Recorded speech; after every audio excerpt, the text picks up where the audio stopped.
안녕하세요. 지혜로운 투자자입니다. 현명한 투자자 해설, 방어적 투자자와 주식, 주식 선정의 원칙. 방어적 투자자에게는 4가지 원칙이 제시됩니다. 첫째, 과도하지 않게 적절히 분산 투자해야 합니다. 최소 10개, 최대 30개 종목입니다.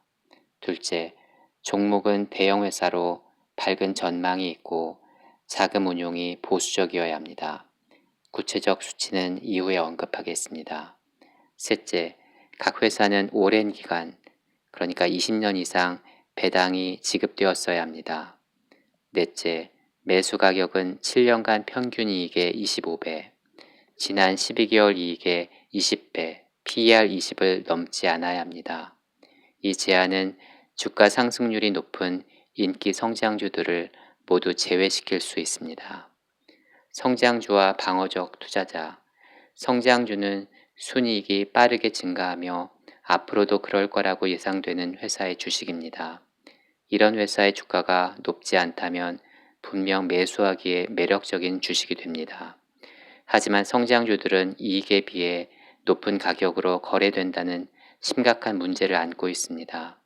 성장주는 투기적으로 발전하는 경향이 크고 바로 그 이유 때문에 성장주로 성공적인 투자를 매듭짓는 일은 전혀 간단한 문제가 아닙니다. 한때 선도적 성장주는 IBM이었습니다.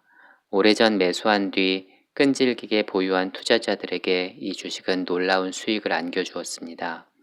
하지만 이런 주식도 1961년에서 62년의 6개월간 50%의 하락을 피하지 못했고 69년에서 70년에도 같은 상황을 연출했습니다. 다른 성장주들은 더 심각했습니다. 상당수는 주가 하락뿐 아니라 회사 이익도 감소하는 바람에 주주들에게 이중의 상처를 안겨주었습니다. 마이크로소프트 주식은 2000년에서 2002년 사이 55.7% 하락했습니다. 시스코는 그 이전 6년간 50배가 되었지만 이 기간 76% 하락했습니다.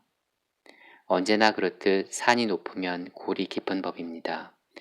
방어적 투자자에게 성장주 투자는 너무도 위험하고 불확실하다는 것을 보여주는 사례였습니다.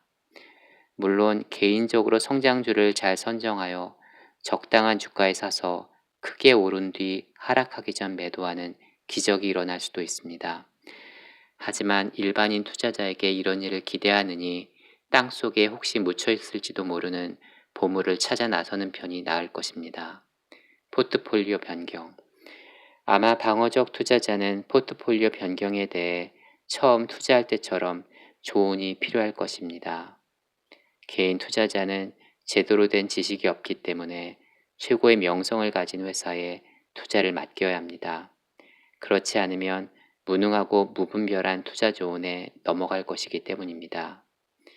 투자 조언을 받을 때는 조언자가 앞서 제시된 4가지 원칙을 고수하는지 확인하는 것이 중요합니다. 투자 종목 리스트가 처음에 잘 짜여져 있다면 종목 변경은 자주 할 필요가 없습니다. 방어적 투자자는 주식이나 펀드를 대신 골라줄 누군가를 고용할 수 있습니다. 이것은 부끄러운 일이 아닙니다. 하지만 기억하십시오. 결코 위임해서는 안 되는 책임이 있습니다.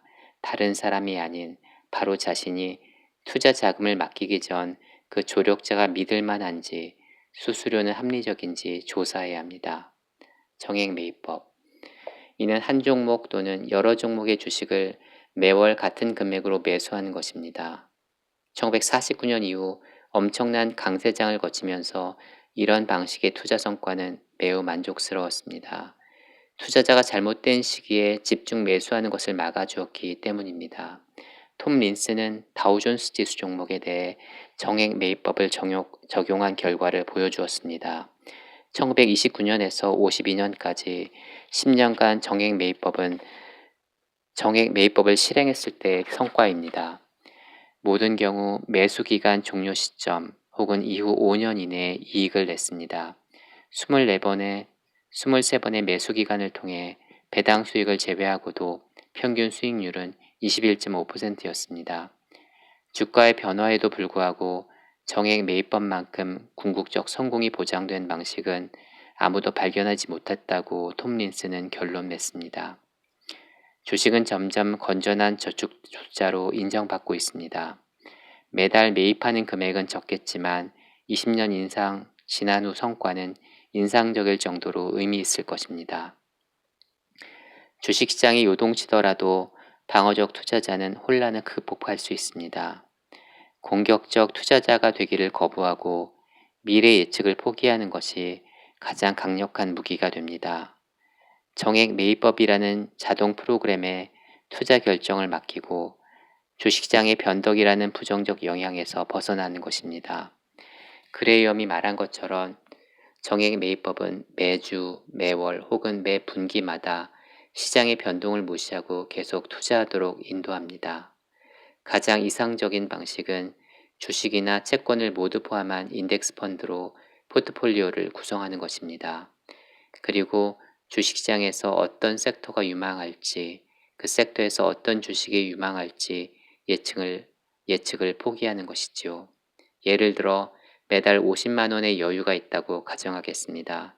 그러면 30만 원을 한국 시장 전체를 포함하는 인덱스 펀드, 10만 원은 외국 주식을 담은 인덱스 펀드, 그 나머지 10만 원은 채권 인덱스 펀드를 가지고 정액 매입법을 실행합니다.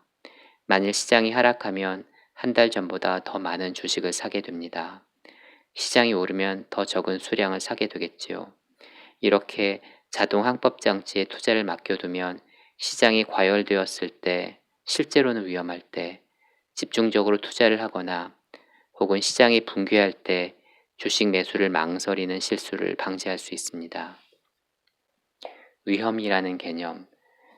채권은 원리금을 지급받지 못할 때 안전하지 못한 것이 됩니다.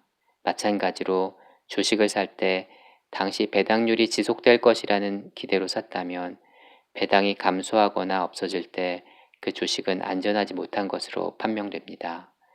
만일 주가가 매수 가격보다 훨씬 낮아졌을 때 투자자가 매도해야 한다면 그런 투자는 위험한 것이 됩니다.